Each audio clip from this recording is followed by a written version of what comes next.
Hello friends, जय माता जी, जय भारतवर्ष। आज हम राष्ट्रधर्म पार्ट 3 में जो इंडियन फॉरेन पॉलिसी की कुछ प्रॉब्लम्स आ गया है, ट्रम्प टैरिफ यूएसए से, उसके उपलक्ष्य में आगे बात करेंगे। सबसे पहले तो जो रीज़न है why Trump is impose 50% tariff on India, previously बहुत फ्रेंडली था भारत के साथ। भारतीय वंश के लोगों ने उनको वोट भी दिया है काफ़ी। तो क्यों ऐसा हुआ? तो most important is the India is refuse to US mediation. That is the most important reason. Trump को क्या था, बताया कि मैच्योरिटी एज ए प्रेसिडेंट जो होनी चाहिए वो नहीं है, बेसिक मैच्योरिटी, बेसिक इंटेलिजेंस। तो उसको तो क्या कि मैंने भारत पाकिस्तान में सुलह करा दी, ऐसा करके नोबेल प्राइज़ लेना और क्या कि मैं ही बिग बॉस हूँ, ऐसा दिखावा करने का बहुत पागलपन जैसा शौक है, क्रेजी है, ये दिखाने के लिए कि दुनिया में सबका बॉस हूँ। एक्चुअली हिस्टोरिकली आप जानते होंगे, भारत के लिए बहुत बड़ा ब्लंडर हुआ था जवाहरलाल नेहरू जी के द्वारा, जो कि Jawaharlal Nehru was a great person, foundation of the Indian democracy उसने डाला है। बट बहुत बड़ी बड़ी मिस्टेक किया है। दो मिस्टेक है। तो कश्मीर में यूएन और बाहर दूसरे देशों का दखल, मीडिएशन, वो एक्सेप्ट करना, और दूसरा था सिंधु जल संधि, वो भी बाहर के लोगों ने, वर्ल्ड बैंक ने कराए, वो क्या ज़रूरत है अपने को, उसका एक्सपीरियंस रहा है। सो इरिस्पेक्ट ऑफ द पार्टीज, वो खराब अनुभव के कारण कोई भी पार्टी आती सत्ता में तो we don't allow the foreign mediation. हमारे बीच में, हमारे भारत और पाकिस्तान के बीच में कोई थर्ड पार्टी आ जाए और हमें सुलह कराए, हम कभी नहीं चाहते। तो वही फॉरेन पॉलिसी का कंटिन्यूएशन रखा है करंट गवर्नमेंट ने, और उसी का नतीजा है कि दे रिफ्यूज़ के there was any US mediation. इन्हें फ़ोन आया था, बट ऐसी कोई बात ही नहीं हुई। ट्रम्प और मोदी साहब के बीच में तो कोई बात ही नहीं हुई है ड्यूरिंग दैट ऑपरेशन सिंदूर। तो ऑन द कॉन्ट्रारी, पत्रकार ने पूछा था ट्रम्प को कि भारत पाकिस्तान हो रहा है, तो कहो वी आर नॉट कंसर्न, जो होने दो होना है, उसने बताया था ऐसा। तो बाद में पता चला कि इसमें तो मुफ्त का यस ले सकते हैं।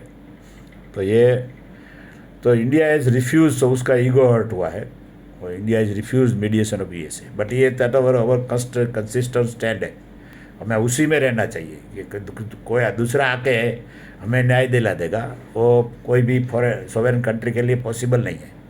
उसके रिजल्ट्स हमने देखे हैं हिस्ट्री में।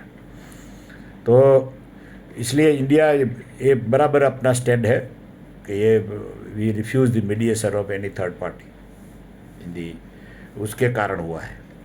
दूसरा, अभी नेक्स्ट मूव क्या होना चाहिए? जैसे अपने ब्रिक्स नेशंस है जो अभी, जैसे इंडिया इस एक्चुअली ब्रिक्स में ऐसा है, जो फाउंडर कंट्री है, तो इसमें ऑल डिसीजंस, इम्पोर्टेंट डिसीजंस, ये सब यूनानिमस होता है, सर्वानुमत है, सब एग्री होना चाहिए। तो डीडोलाराइजेशन के लिए तो पहले से भी बहुत एग्री थे, क्योंकि उसके ऊपर बहुत कड़े प्रतिबंध लगे, रसिया में, चाइना में भी, सब जगह दे वर रेडी पहले से। बट इंडिया रिफ्यूज़, क्योंकि ईच एंड एवरी जो नेशन है ब्रिक्स के, वो एग्री होना चाहिए, और they are all huge countries, बराबर। तो इसमें ब्राज़ील है, ये huge country, South Africa is huge country, the most dominant country in the Africa, then the India, China, Russia. तो they are the core of the world, कह सकते हैं आप फ्यूचर में। तो उसने अभी क्या करना चाहिए हर लोगों को? तो अभी जो ऐसा ही चल रहा है, तो भारत को नेचुरली एग्री होना चाहिए। तो उसमें क्या होनी चाहिए डीडोलाराइजेशन के लिए? एक तो किया ही है सबने कि लोकल करेंसी में ट्रेड करें, वो तो जितना हो सकता है होता है, पर जिसमें जैसे सरप्लस रहा, तो बहुत ऑयल हमने खरीदा, तो रसिया में इतना हमारे एक्सपोर्ट नहीं है, तो उनके पास बहुत हमारे रुपये इकट्ठे हो गए, इंडियन रुपीस। तो सर, तो उसका क्या करें? तो उसके लिए एक रिजर्व करेंसी, जैसे अभी डॉलर यूज़ होता है, सारे विश्व में डॉलर मेन रिजर्व करेंसी होने से अमेरिका तो कोई तकलीफ ही नहीं है, कुछ भी कम पड़ गया डॉलर तो छाप देंगे, तो उनको तो हम मुफ्त का बेनिफिट दे रहे हैं। कोई भी देश को ऐसा बेनिफिट नहीं होना चाहिए। तो ये इसके लिए क्या करना है? तो जो मेरा सजेशन है, मैंने इसमें बहुत डीप थिंकिंग किया है और मैं पहले से भी सोचा हुआ है, बुक्स भी लिखी है, इसलिए बताता हूँ आपको। दी फॉरेन करेंसी जो रिजर्व है वो गोल्ड में होना चाहिए। गोल्ड ही सबसे बड़ी करेंसी है, रिलायबल है, रियल फिजिकल थिंग है। और जितना गोल्ड हमारे पास होता है तो वो उसको जो डॉलर, जैसे अभी 700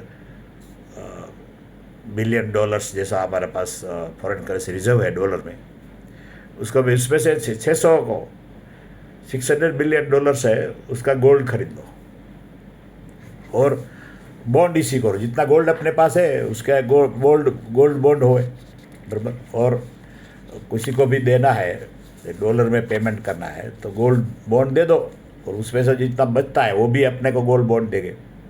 उसमें से जो नेट रहता है, कभी ज़रूरत है तो उसका रियल गोल्ड उसको ट्रांसफ़र करना चाहिए। तो ये उससे क्या होगा कि अभी कोई भी देश, जैसे चाइना कहता है, रसिया भी कहता है कि चीन के युआन को रिजर्व करेंसी यूज़ करो, उसमें तो और बुरा होगा। China is not a democratic country. तो ये कोई भी देश की करेंसी को रिजर्व करेंसी रखना, ये देश को अनड्यू बेनिफिट आप दे रहे हैं, वो होना ही नहीं चाहिए। नेचुरल एज ओल्ड, हजारों साल से रिजर्व करेंसी सबकी गोल्ड ही है। तो ये एडॉप्ट कर लो, गोल्ड बॉन्ड इश्यू करो। और गोल्ड कम पड़ता है तो सिल्वर रखो साथ में additional. Precious metal should be reserve currency, जिसमें गोल्ड है मेन, देन सिल्वर है, ज़रूरत पड़े तो प्लेटिनम है। So these are the physical things real. तो ये इतने अमाउंट का, क्योंकि ये हाई वैल्यू मेटल्स है, इसलिए उसका जो फिजिकल वॉल्यूम में कम होता है, तो it is possible to use as a currency exchange rate. So that is my suggestion. And BRICS country जैसे ही ये रिजोल्यूशन करेंगे, एक एग्रीमेंट करेंगे अपने बीच में, एटलीस्ट 5 के बीच में, दूसरे जो ब्रिक्स ऐड होते हैं उसमें अपने जो इंटरनल ट्रांजेक्शन्स है वो गोल्ड में और गोल्ड बॉन्ड में करेंगे, तो अपने आप अमेरिका ढह जाएगा, उसका डॉलर धड़ाम के नीचे चला जाएगा, और ये जो दुनिया पे दादागिरी करता है सब फुस हो जाएगा। तो ये, और सभी देश अभी ऐसे हैं, सभी को एक ही इंडिया बचा था जो वेस्टर्न कंट्रीज का सॉफ्ट कॉर्नर था, इसलिए वो डीडोलराइजेशन में एग्री नहीं था। बट अभी टाइम आ गया है कि we have to move. It may take some time, 6 months 1 year, और ट्रांजेक्शन्स के क्या है, उसका एग्रीमेंट क्या करना है, कैसे है, उसकी डिटेल है वर्कआउट करने के लिए। बट कंट्री, कोई भी कंट्री का करेंसी इसमें should not be accepted as a reserve currency. ये रियल जो करेंसी है जो हज़ारों साल से है वो है गोल्ड। तो गोल्ड में करेंसी फॉरेन के लिए ही, जैसे इंडिया में ट्रांजेक्शन है तो रुपी में जो है तो रुपी करो। बट जैसे आपने रसिया कैसा है, हमने कुछ खरीदा तो हमने क्या है कि ये हमारा रुपी में जब तक होता है, रुपी रूबल में करो, जब कम पड़ जाता है रुपी रूबल, उसका रुपी के ज़्यादा यूज़ नहीं है उसको, तो फिर उसको गोल्ड बॉन्ड दो आप, और गोल्ड बॉन्ड का एक्सचेंज होता रहेगा। जो नेट गोल्ड बॉन्ड है उसको चाहिए तो उसमें रिजर्व जो हमारे पास गोल्ड है उस देना चाहिए। अभी भी हमारे पास अच्छा रिजर्व है। और दूसरा उससे बहुत बड़ा बेनिफिट ये होगा, जो रिजर्व करेंसी गोल्ड का रेट जैसे रिजर्व करेंसी रखेंगे, गोल्ड का रेट बहुत बढ़ने लगेगा, तो हमारे पास रिजर्व करेंसी उसकी वैल्यू भी बहुत बढ़ेगी। और सबसे बड़ा तो यह है कि विश्व में सबसे ज़्यादा हाउस होल्ड गोल्ड भारत में है। सभी लोगों के पास ऐसा एक एस्टिमेट है कि 25,000 टन 25,000 टन विश्व में कहीं नहीं है, इतना gold reserve Indian house hold में है।